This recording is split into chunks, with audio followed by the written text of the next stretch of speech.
السلام عليكم ورحمة الله وبركاته. اللهم صل وسلم وبارك على سيدنا محمد وعلى آله وصحبه أجمعين. بما إني كده الحمد لله قمت بالسلامة وربنا نجاني، قلت أعمل كده عزومة. عملتها الصراحة كده عزومة على الضيق لإخواتي في الله. عايزة أقول لكم ما كانش يوم تعب خالص، بجد حاجة جميلة. ويلا نسمي الله ونشوف كده هنعمل إيه. أول حاجة طبعا أنا بدأت هنا من قبلها بيوم. مسكت البصل كده قطعته قشرته كله وغسلته غسلة كويسة، وجبت فلفل رومي وجبت الكبة، وهنزل بقى بإيه بالبصل والفلفل أفرمه. أنا قلت أبدأ كده من قبلها بيوم، بحيث إن أنا إيه أخلي تتبيلة الفراخ تبقى، يعني الفراخ في التتبيلة بتبقى طعمها أحلى، في نفس الوقت يعني إيه مسحمش اليوم معايا. تمام كده. هبدأ كده أفرم في البصل وبعد كده في الفلفل. لو تابعتيني لحد هنا ما تنسيش اللايك والشير والاشتراك في القناة عشان يوصلك كل جديد. وننزل كده في التعليقات نصلي على النبي عليه أفضل الصلاة والسلام. عايزة أقول لكم يعني بجد ربنا يديم علينا فيديوهات زي كده كتير.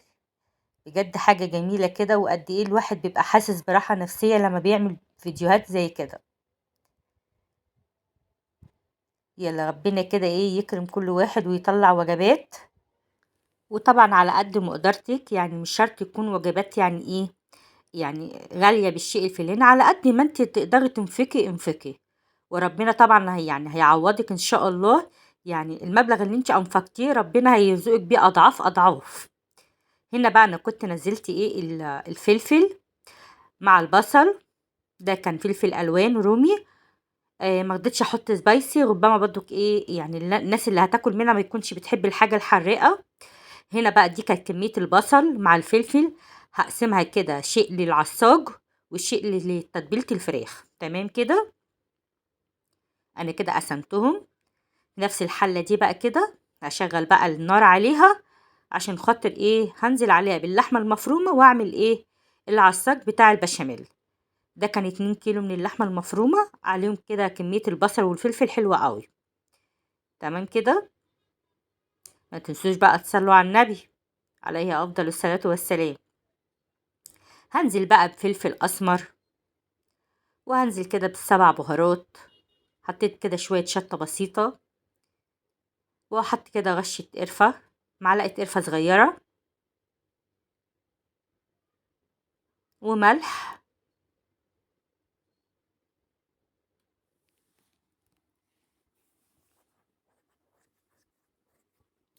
وكده حطيت معلقة من السبع بهارات.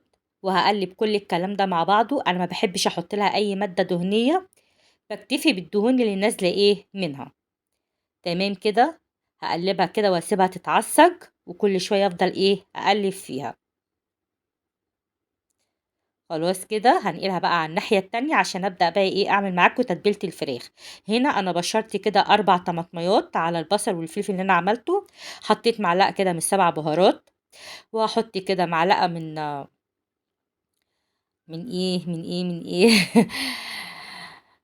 من الزعتر. ايوه كده ركزت معاكم. فلفل اسمر وملح، الغطا بتاع الملح وقع.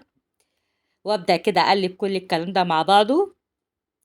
وحطيت بقى طبعا ايه 3 مكعبات كده من مرقة دجاج. عايزة اقول لكم انا بمنتج الفيديو دوت وانا الصراحة مهنجة، كنت تعبت الصراحة.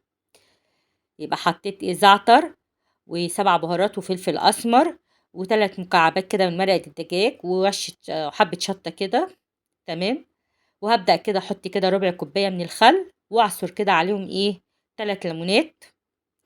عايزة اقول لكم لما بتتبليها قبلها بيوم بتدي طعم للفراخ، بتبقى طرية وجميلة من جوه. فيعني ايه حاولي كده تنظمي وقتك. انا طبعا جبت الحاجه من قبلها بيوم وبدات ان انا ايه اشتغل فيها. يعني انا عملت العصاج وتبلت الفراخ وصبعت الكفته قبلها بيوم بالليل، يعني كان على السوا والبشاميل تاني يوم.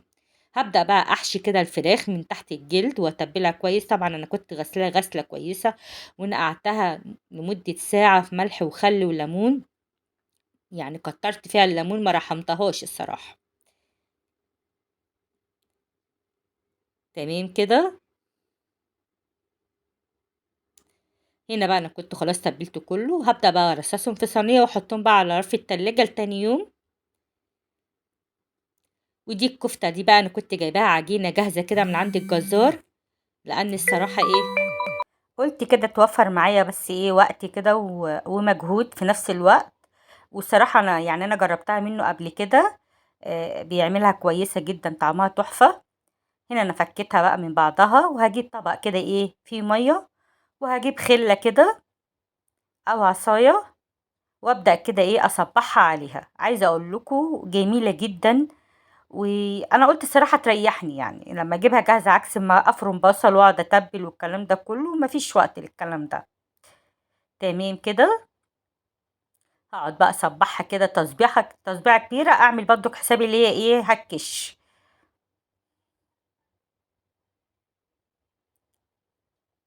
هنا بقى كنت خلاص عملت 3 صواني من الكفته.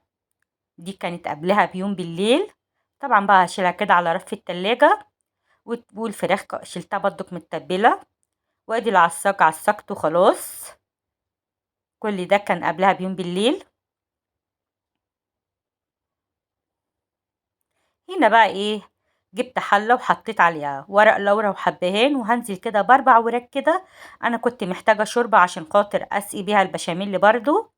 فانا سلقت هنا 4 وراك بس، وبقية الوراك بقى ارصصهم في الفرن واشيلها. يعني هشويها في قلب الفرن. وادي الكفتة هي كنت طلعتها بقى حطيت كده بقى الكفتة في الرف بتاع البوتاجاز تتشوي. بعد ما شويتها حطيت برضو الفراخ تتشوي هي كمان، لان الحاجة كانت جاهزة معايا من بالليل. هبدأ بقى أسلق المكرونة. هنا المية غليت، هنزل عليها بالملح. عايزة أقول لكم لما عملت الحاجة قبلها بيوم ريحتني الصراحة يعني. كده بقى هنزل بالمكرونة كلها. وحطيت ملح بس مش هحط زيت، لأن حتى كده كده لو المكرونة مسكت في بعضها، هي دي مكرونة للبشاميل يعني مش هتبقى مكرونة الصلصة. هنا حطيت 1.5 لتر من اللبن، ونزلت عليهم كده بكوباية من الدقيق. كوباية ونص من الدقيق. وابدأ كده ادوبهم على البارد قبل ما اولع النار عليها. اهم حاجة تدوبيها كويس كده بالمضرب السلك بتاعك اللي هو المضرب اليدوي. والفراخ اهي كانت طلعت من الفرن شويتها. هحط بقى الفلفل الاسمر، واظبط كده الملح.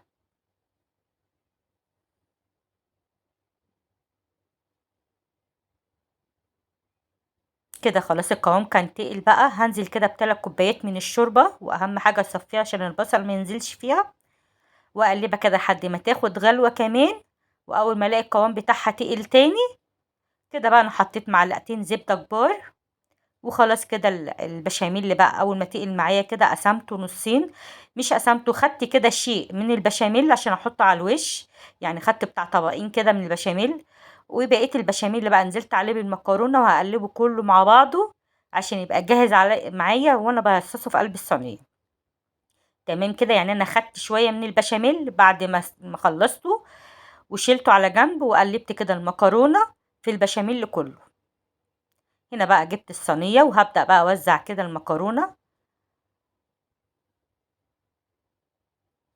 اهم حاجة كده نوزعها كده، ما تبقاش جنبي عالي وجنبي واطي، عشان تطلع مظبوطة معانا.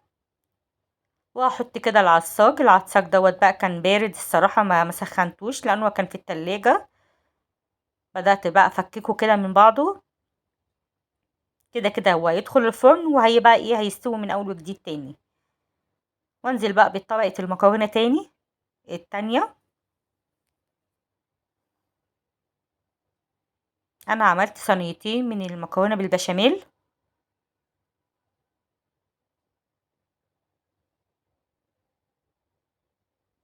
وابدأ بقى كده احط البشاميل على الوش اللي انا شيلته على جنب. ادي كده خلاص حطيته. ودي كانت الصينية التانية برضو عملتها. حطهم بقى كده في البوتاجاز في الفرن. وانا هنا بقى جبت حلة، وحطيت كده بتاع 3 معالق من الزيت على معلقتين كبار كده او 3 معالق كبار من الزبدة. وحطيت كركم وفلفل اسمر ورشة قرفة. وحطيت كده 3 مكعبات من مرقة الدجاج. وابدأ كده التتبيلة دي بقى اسيحها كده في قلب في قلب السمنة والزيت دهيت، عشان كده السمنة والزيت كده تاخد طعم البهارات اللي انا حطيتها. وحطيت معلقة من الفلفل الاسمر. يبقى كده حطيت ايه، كركم، مرقة دجاج، طبعا حطيت 3 مكعبات طبعا على حسب الكمية اللي انت هتعمليها. وحطيت معلقة صغيرة من القرفة، ومعلقة صغيرة ايه من الفلفل الاسمر. طبعا صفيت، غسلت الرز غسلة كويسة وصفيته ونزلت ايه عليه. هبدأ بقى اشوحه، وهنزل عليه بالمية السخنة بعد ما ايه، بعد ما يتشوح. عادي بقى اغطيه بالمية، واول بقى ما يتشرب هوطي عليه. حط بقى كده، انا ما كنتش حطيت ملح، حط الملح بقى واقلبه كويس.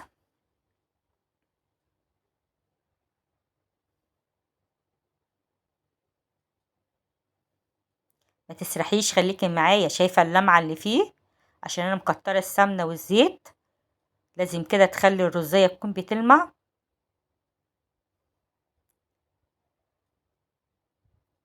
طبعا بقى هنغطي الرز كده بعقلة صابع، واول ما يتشرب هنوطي عليه.